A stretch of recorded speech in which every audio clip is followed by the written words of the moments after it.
Hello, I'm David Phobes. I'm an artist and a lecturer in the School of Art and Design at San Diego State University.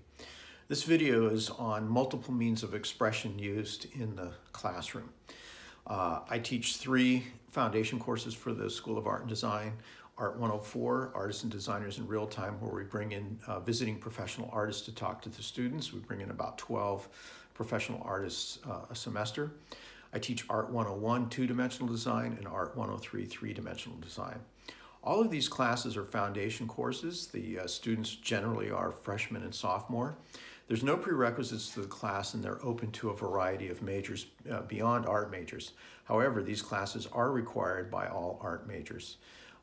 One of the things that's really great about these classes is students come in with a variety of abilities, a variety of experiences, a variety of perspectives, and a variety of interests. In these courses, I teach to all emphasis areas, so I will certainly have interior design students, graphic design students, applied design students, art history majors, painting and printmaking majors, sculpture majors, and studio arts majors. So what I try to do is capture all of their interests and create projects that allow them to express themselves in a way that can lead them to their own particular interests. I do a variety of ways of capturing that, and I'll talk about this in the screencast. One is journals in Blackboard, where they place their work. Another one is writing, where they turn them in through turnitin.com. It's especially true in the Art 104 class. Another thing that we do is critiques, verbal critiques in the classroom, and that's an opportunity for students to talk about their work to their peers. And then the last thing is exhibitions, and we will set up mini exhibitions and sometimes exhibitions on campus. But one of the things that I do that I think is very effective is creating what I call projects with authentic purpose. I can't do this with every project, but I try and do this at least one semester. And these are projects where the students will either do something in the public realm. We've collaborated with the SDSU Love Library. We've collaborated with the Mingei International Museum. We've collaborated with the Nude Children's Museum downtown. One of the things that we did really recently with the Mingei Museum is this book. It's called Art of the Americas coloring book. This was a collaboration between my Art 101 2-dimensional design students, Arts Alive, Montezuma Publishing, and my students.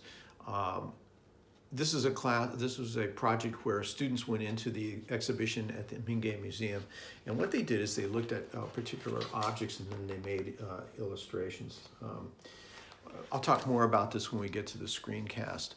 One of the things that I think is important about teaching in the School of Art and Design is, yes, we're teaching techniques and theories and all those kinds of things, but more importantly, I think what we're doing is we're teaching visual literacy.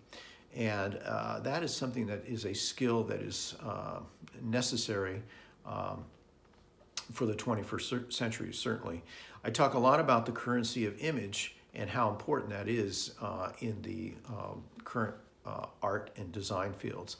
So I talk about how to capture what they do and present them in a professional way. I'll talk more about this in the screencast, which is coming up.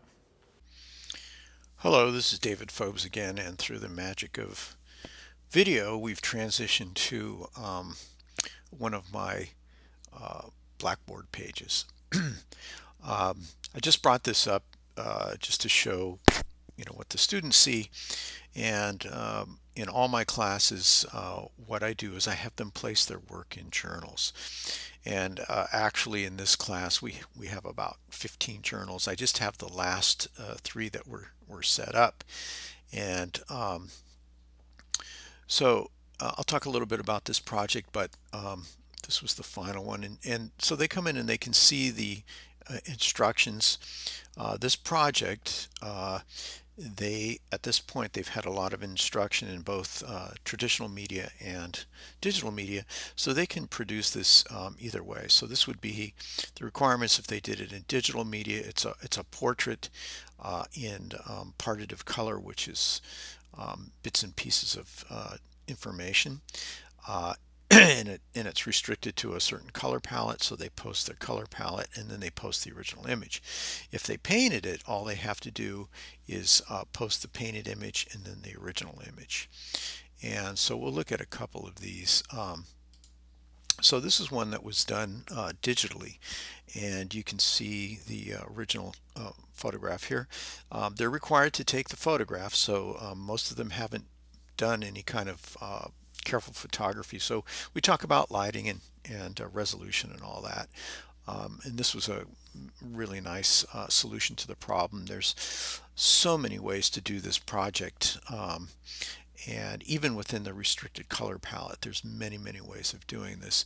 So this is a digital example, and it's been done in Photoshop and Illustrator. They've then captured it and then posted it in the journal. This is an example of one that was painted. So you can see that they still have the same objectives, where they have to be from little bits and pieces of color, and they still have restricted to a 4-color palette, either an equidistant tetrad or a double complement tetrad. So I allow the students to choose which way they want to do it, and they make that choice, and they all end up getting posted in these journals. One of the other things that I do is in three-dimensional design, we have a variety of projects, and all of them have to be posted in journals, and they have to document their process as well as the final product. So this was our final project this semester in three-dimensional design. They do a project where they explore the interaction of light and color.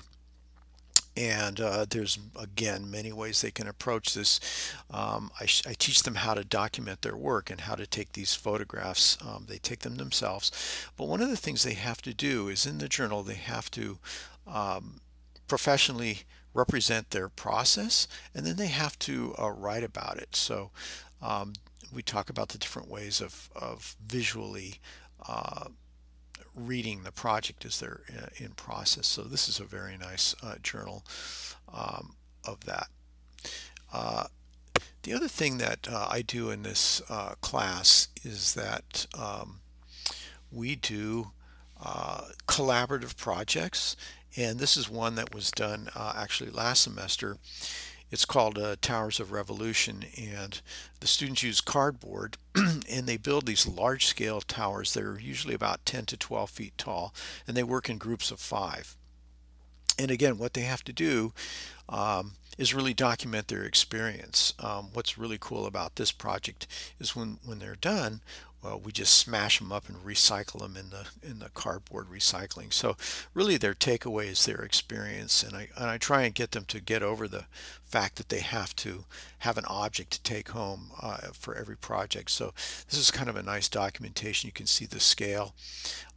They're required to show the process setting up, but also, working with their collaborators and how they're building it. They work in scale models, and they have to kind of show how that scale model was developed. These are all the parts. They have to show that. That's part of the documentation. They also do some research and model building. In terms of collaborative projects, again, working with this idea of authentic projects.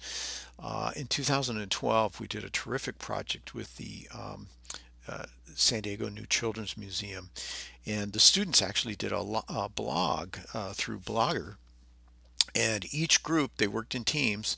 You can see each group had their own pages, and they worked through the problem, and as they were working, they posted the progress. This is just a small section of the overall project, and you can see them. They're pretty much done with the project. One of the things I encourage them to do is to multiple methods of documentation. This is a great little video.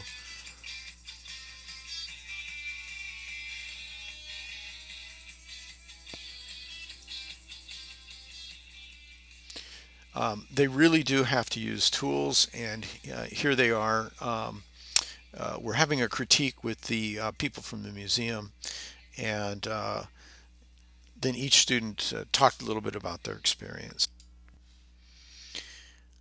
Another collaborative project that talked a little bit about this, and this is the PDF that we created for the coloring book, and I just thought I'd show this.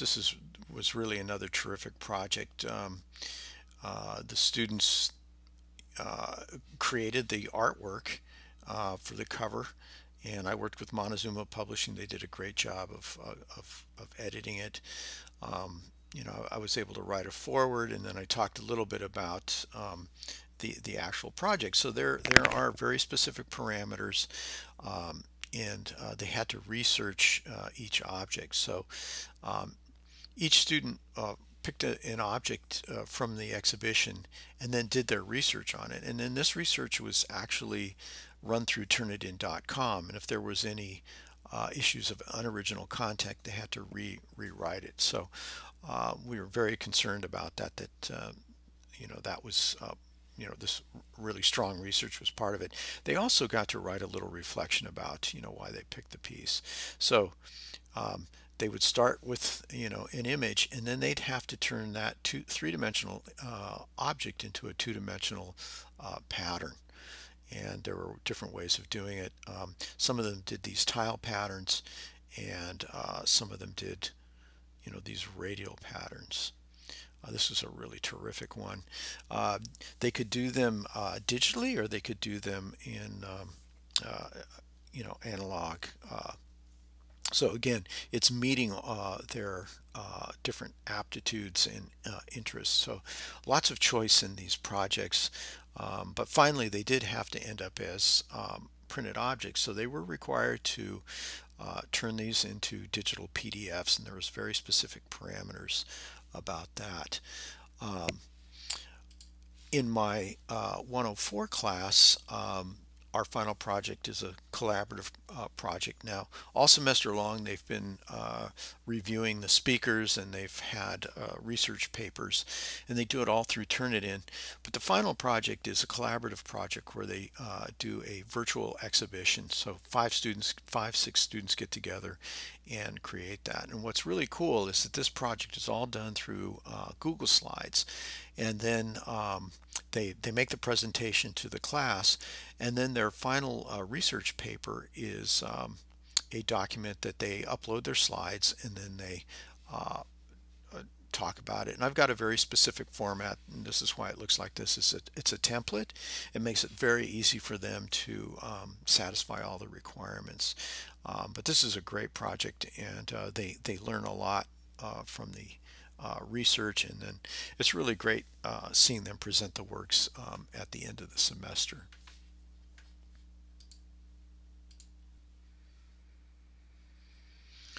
So that's it. I hope you enjoyed this. Um, this is the result of over 25 years of teaching getting to this point, and I always tell my students, by the time I retire, I'll have it down. Thank you very much.